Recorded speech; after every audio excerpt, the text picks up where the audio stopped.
Graduate engineer এবং ডিপ্লোমাদের মধ্যে যে সংকট চলছে সেই প্রেক্ষাপটে পুরনো একটা আলাপ এবং অতি জরুরি আলাপ আবার একটু সামনে আনা দরকার বলে মনে করি। 4 বছর আগে আমি খোঁজ করে দেখলাম, প্রথম আলোতে একটা কলাম লিখেছিলাম যার হেডলাইন ছিল এরকম যে মাস্টার্স পাশ করে কেন টাইলস মিস্ত্রি হব না।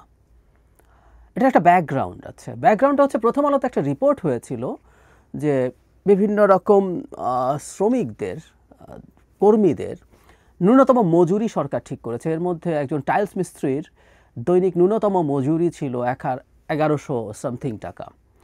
তো ওই লেখার নিচে একজন কমেন্ট করেছেন যে আমি তো মাস্টার্স পাস করেও 10-15 হাজার টাকা চাকরি পেতে পারি, তো টাইলস মিস্ত্রি হওয়াই তো ভালো ছিল।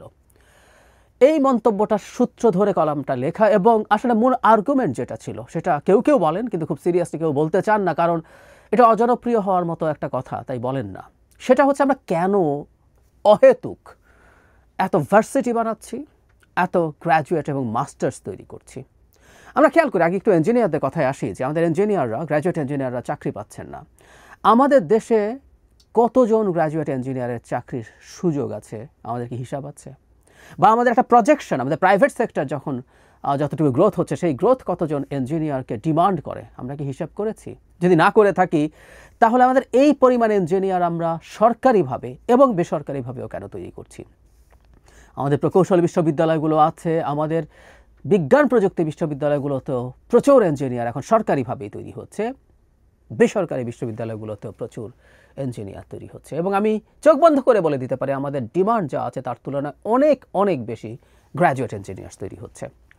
একই কথা সত্য আসলে অন্যান্য সাবজেক্টের ক্ষেত্রেও। মানে আমরা প্রতি জেলায় ইউনিভার্সিটি করব, শেখ হাসিনা বলতেন, তখনই এটার প্রতিবাদ করতাম যে আসলে একটা ভৌত অবকাঠামো তৈরি করেই লুটপাট করা যায় বলে তথাকথিত ভার্সিটিগুলো তৈরি করা হয়, এবং কোনো প্রয়োজন আসলে এগুলোর ছিল না। আমাদের এমন সব বিষয়, এমন সংখ্যক গ্র্যাজুয়েট মাস্টার্স আমরা তৈরি করি যেগুলোর এই বাজারে কোনো ভ্যালিউ নেই। কেউ কেউ বলবেন যে শিক্ষা কি শুধু বাজারে বিক্রির জন্য? উত্তর হচ্ছে মোটা দাগে প্রাথমিকভাবে তাই।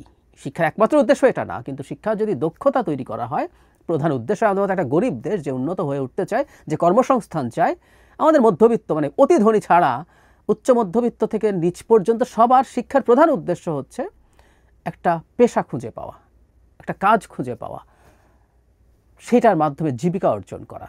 প্রায় সবাই তাই। এই জন্যই আমরা দেখব সেই লেখাপড়াগুলোই এদেশে ডিমান্ড পায় যেগুলোর জব প্রসপেক্ট ভালো আছে। কিন্তু না, আমরা ভার্সিটি খুললাম, আমাদের বিশ্ববিদ্যালয় কলেজ আছে, মানে প্রচুর অনার্স আছে কলেজগুলোতে, এবং পাস কোর্স বলে একটা গ্র্যাজুয়েশন আছে যেগুলো অবিশ্বাস্যভাবে এখনও কন্টিনিউ করছে।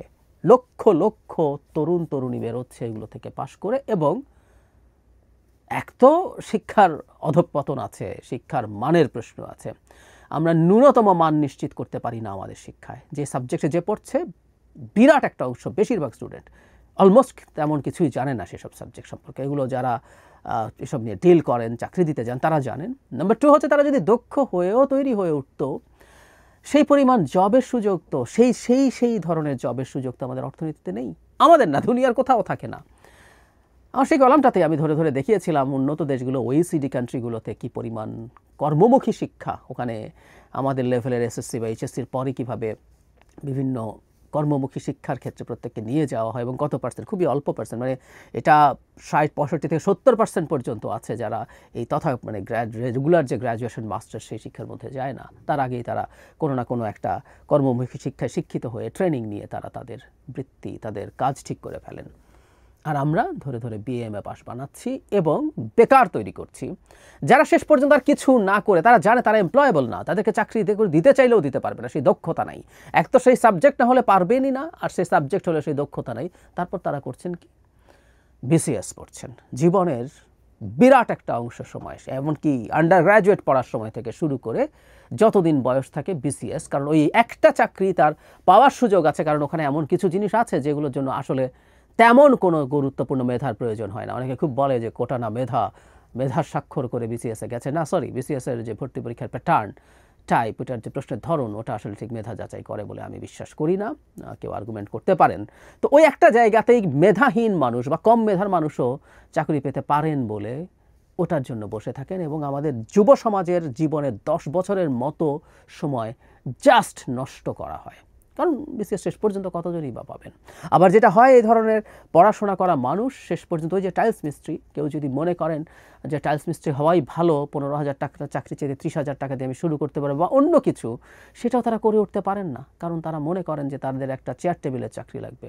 যদিও পৃথিবীর সবগুলো চাকরি সৎ যদি হয়ে থাকে, সেটা যদি আমাকে উপার্জন দেয়, বেটার উপার্জন দেয়, সেটাই সই হওয়া উচিত। বটম লাইন, আমি আসলে জানি না যে পরিমাণ সংকট তৈরি হয়েছে বছরের পর বছর, এবং শেখ হাসিনার সময় এটা অতিমাত্রায় বেড়েছে। অসংখ্য ইউনিভার্সিটি, অসংখ্য গ্র্যাজুয়েটস, এটার সমাধান কিভাবে হবে? একটা সামাজিক আন্দোলনের মতো প্রয়োজন হবে যে এদের আসলে চাকরি হবে না, এরা কোনো না কোনো দক্ষতা অর্জন করার মতো কোনো ট্রেনিংয়ে যাবে এবং সেগুলোকে সম্মানজনকভাবে দেখতে হবে।